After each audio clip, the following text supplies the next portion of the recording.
This video shows the reliable detection of highly transparent objects using the fiber optic amplifier GLL170 and a through-beam fiber. For the detection of transparent objects, we recommend to change the amplifier sender power to a lower value. This adjustment is very simple. Enter the parameter menu .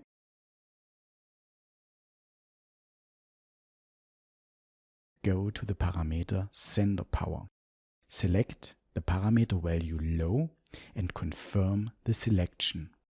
Leave the menu by confirming the menu entry End. Let's teach the sensor on the detection object. In this case, a highly transparent film. Therefore, use the preset 2-point teach-in.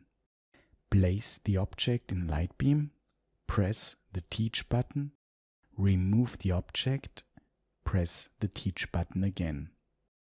To show that the teach-in was successful, the display shows good.